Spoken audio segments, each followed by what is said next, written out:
Exhortación apostólica Gaudete et Exsultate del Papa Francisco. Capítulo V. Combate, vigilancia y discernimiento. Lectura dramatizada.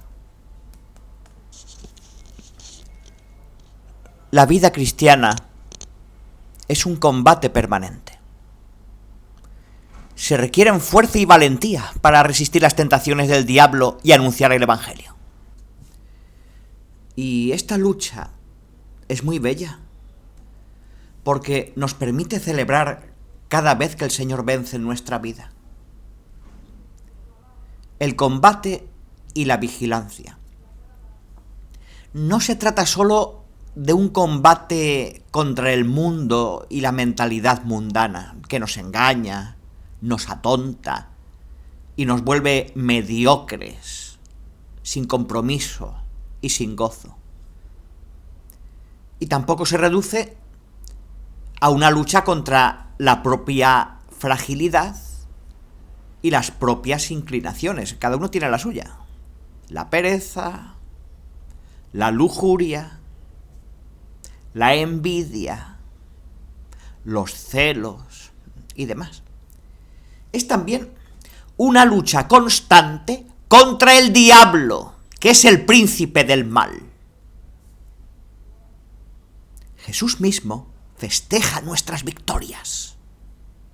Se alegraba cuando sus discípulos lograban avanzar en el anuncio del Evangelio, superando la oposición del maligno. Y celebraba: estaba viendo a Satanás caer del cielo como un rayo. Lucas 10:18. Algo más que un mito. No aceptaremos la existencia del diablo si nos empeñamos en mirar la vida solo con criterios empíricos y sin sentido sobrenatural. Precisamente la convicción de que este poder maligno está entre nosotros es lo que nos permite entender por qué a veces el mal tiene tanta fuerza destructiva.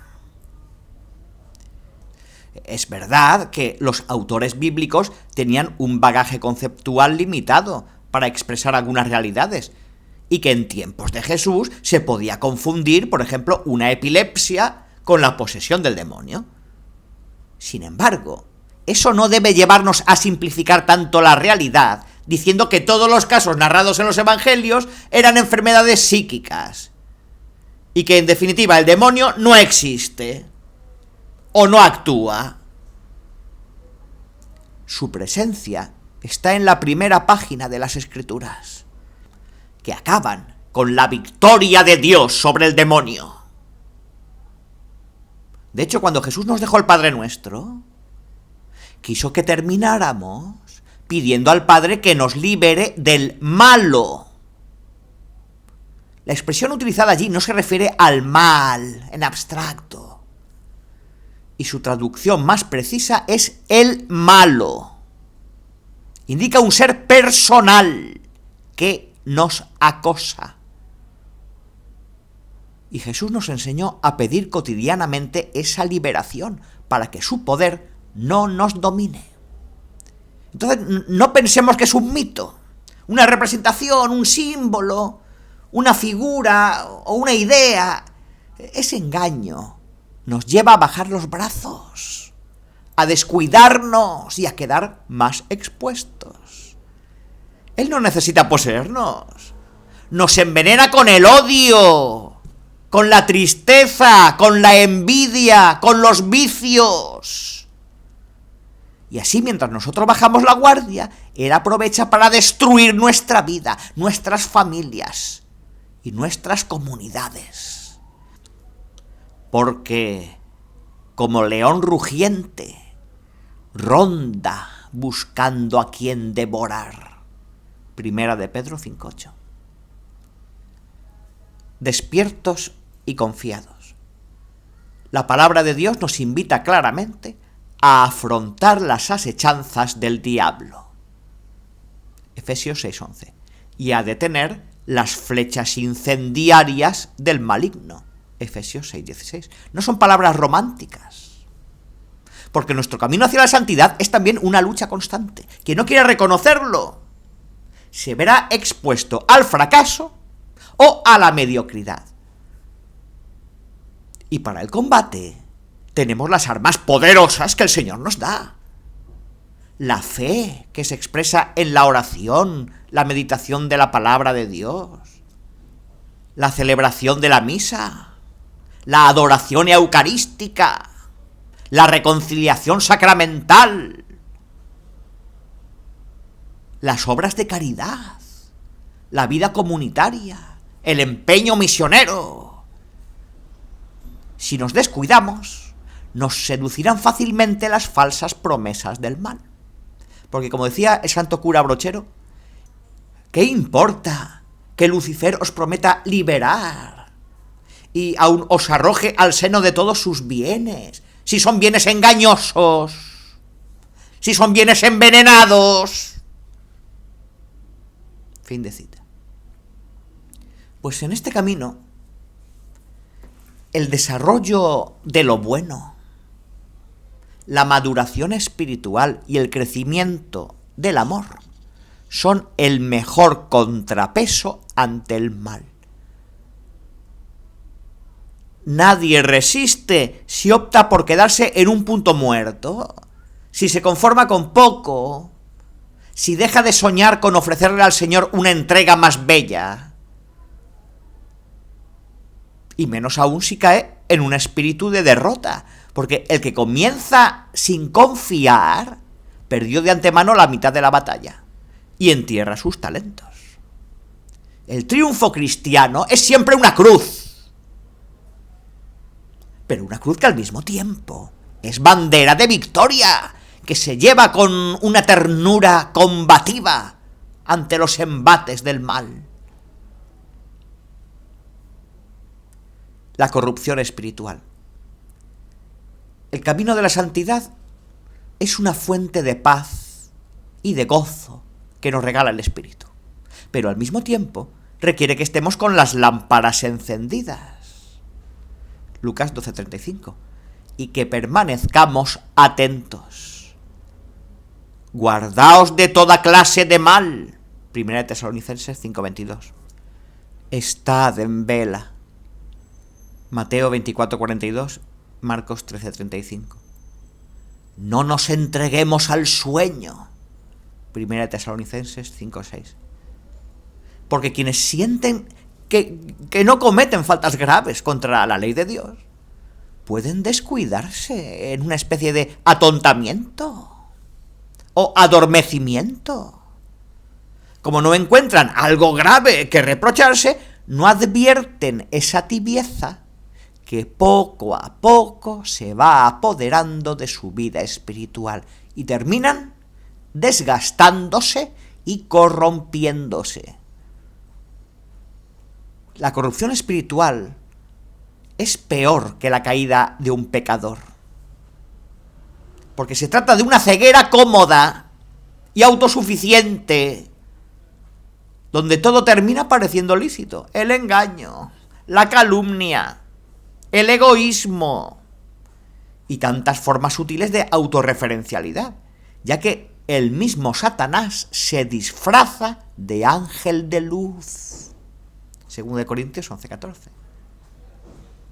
Así acabó sus días Salomón, mientras el gran pecador David supo remontar su miseria. En un relato, Jesús nos advirtió acerca de esta tentación engañosa que nos va deslizando hacia la corrupción. Menciona una persona liberada del demonio, que pensando que su vida ya estaba limpia, terminó poseída por otros 7 espíritus malignos. Lucas 11, 24-26. Y otro texto bíblico utiliza una imagen fuerte. El perro vuelve a su propio vómito. 2 de Pedro 2:22 y Proverbios 26:11. el discernimiento. ¿Y cómo saber si algo viene del Espíritu Santo o si su origen está en el espíritu del mundo o en el espíritu del diablo? Pues la única forma es el discernimiento, que no supone solamente una buena capacidad de razonar o un sentido común, es también un don que hay que pedir. Si lo pedimos confiadamente al Espíritu Santo y al mismo tiempo nos esforzamos por desarrollarlo con la oración, la reflexión, la lectura y el buen consejo, seguramente podremos crecer en esta capacidad espiritual. Una necesidad imperiosa. Hoy día, el hábito del discernimiento se ha vuelto particularmente necesario, porque la vida actual ofrece enormes posibilidades de acción y de distracción. Y el mundo las presenta como si fueran todas válidas y buenas. Todos, pero especialmente los jóvenes, están expuestos a un zapping constante. Es posible navegar en 2 o 3 pantallas simultáneamente e interactuar al mismo tiempo en diferentes escenarios virtuales. Pues sin la sabiduría del discernimiento podemos convertirnos fácilmente en marionetas a merced de las tendencias del momento. Esto resulta especialmente importante cuando aparece una novedad en la propia vida. Y entonces hay que discernir si es el vino nuevo que viene de Dios o es una novedad engañosa del espíritu del mundo o del espíritu del diablo. En otras ocasiones sucede lo contrario, porque las fuerzas del mal nos inducen a no cambiar, a dejar las cosas como están, a optar por el inmovilismo o la rigidez. Y entonces impedimos que actúe el soplo del Espíritu. Somos libres, con la libertad de Jesucristo, pero Él nos llama a examinar lo que hay dentro de nosotros: deseos, angustias, temores, búsquedas, y lo que sucede fuera de nosotros, los signos de los tiempos, para reconocer los caminos de la libertad plena. Examinadlo todo y quedaos con lo bueno. 1 Tesalonicenses 5:21. Siempre a la luz del Señor. El discernimiento no solo es necesario en momentos extraordinarios, o cuando hay que resolver problemas graves, o cuando hay que tomar una decisión crucial. Es un instrumento de lucha para seguir mejor al Señor. Nos hace falta siempre, para estar dispuestos a reconocer los tiempos de Dios y de su gracia, para no desperdiciar las inspiraciones del Señor, para no dejar pasar su invitación a crecer.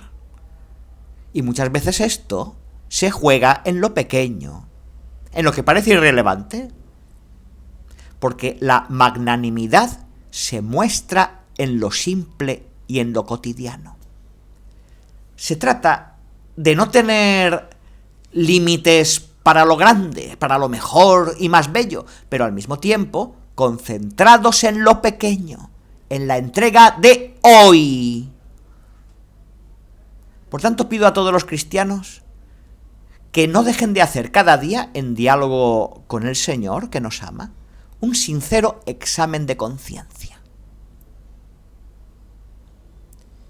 Al mismo tiempo, el discernimiento nos lleva a reconocer los medios concretos que el Señor predispone en su misterioso plan de amor para que no nos quedemos solo en las buenas intenciones.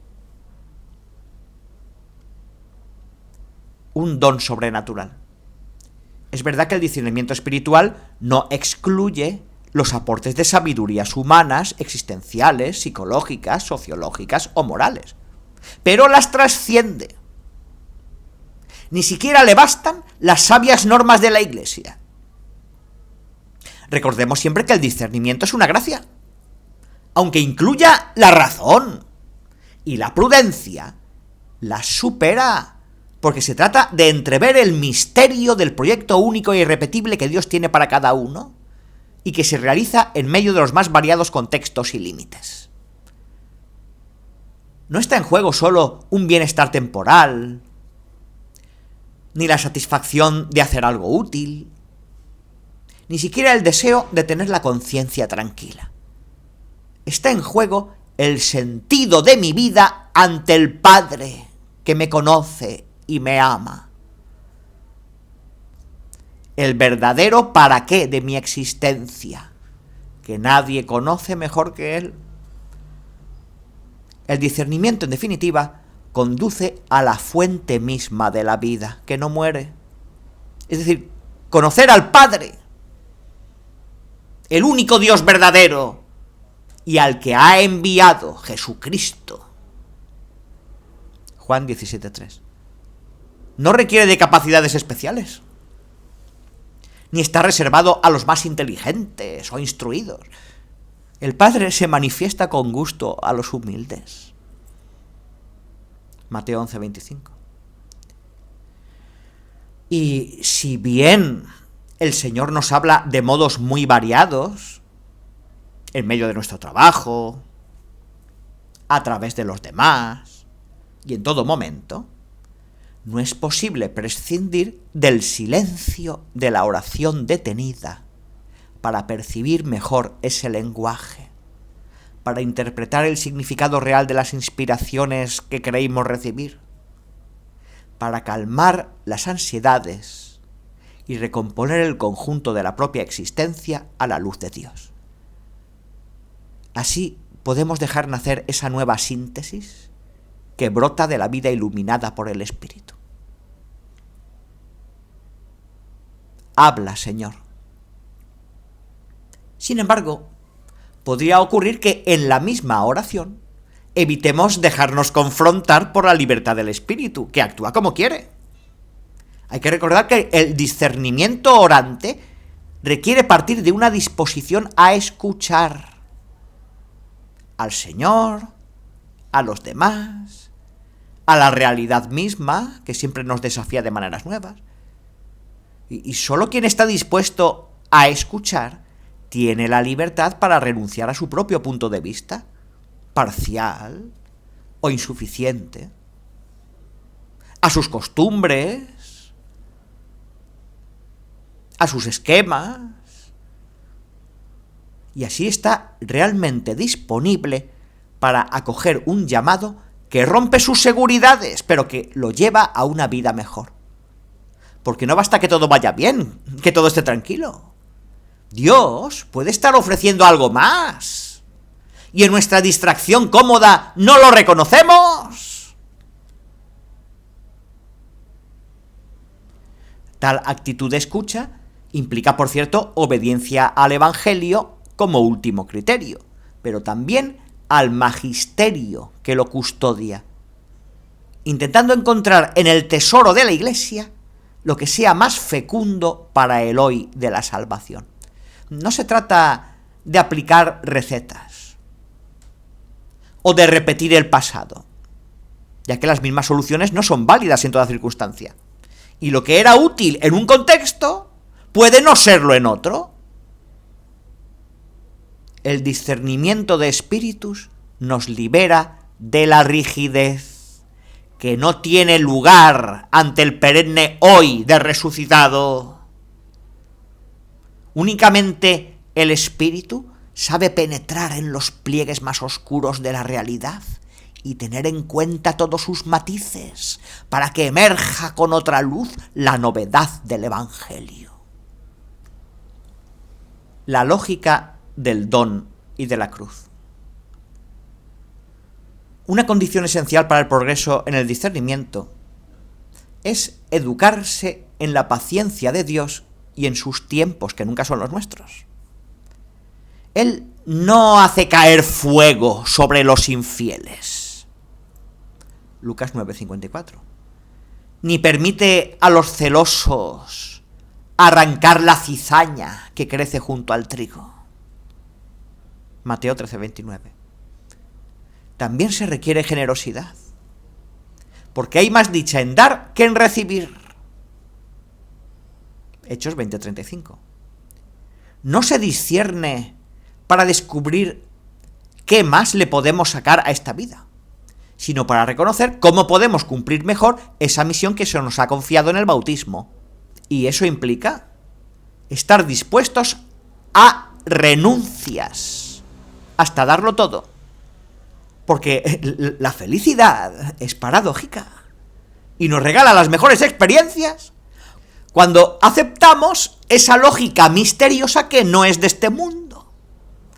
Como decía San Buenaventura refiriéndose a la cruz, esta es nuestra lógica. Pues si uno asume esta dinámica, entonces no deja anestesiar su conciencia y se abre generosamente al discernimiento. Cuando escrutamos ante Dios los caminos de la vida, no hay espacios que queden excluidos. En todos los aspectos de la existencia podemos seguir creciendo y entregarle algo más a Dios, aun en aquellos donde experimentamos las dificultades más fuertes. Pero hace falta pedirle al Espíritu Santo que nos libere y que expulse ese miedo que nos lleva a vedarle su entrada en algunos aspectos de la propia vida. El que lo pide todo, también lo da todo. Y no quiere entrar en nosotros para mutilar o debilitar, sino para plenificar. Esto nos hace ver que el discernimiento no es un autoanálisis ensimismado, una introspección egoísta, sino una verdadera salida de nosotros mismos hacia el misterio de Dios, que nos ayuda a vivir la misión a la cual nos ha llamado para el bien de los hermanos. Pues quiero que María corone estas reflexiones, porque ella vivió como nadie las bienaventuranzas de Jesús. Ella es la que se estremecía de gozo en la presencia de Dios, la que conservaba todo en su corazón y se dejó atravesar por la espada. Es la santa entre los santos, la más bendita, la que nos enseña el camino de la santidad y nos acompaña. Ella no acepta que nos quedemos caídos. Y a veces nos lleva en sus brazos sin juzgarnos. Pues conversar con ella nos consuela, nos libera y nos santifica. La madre no necesita de muchas palabras. No le hace falta que nos esforcemos demasiado para explicarle lo que nos pasa. Basta musitar una y otra vez: Dios te salve, María.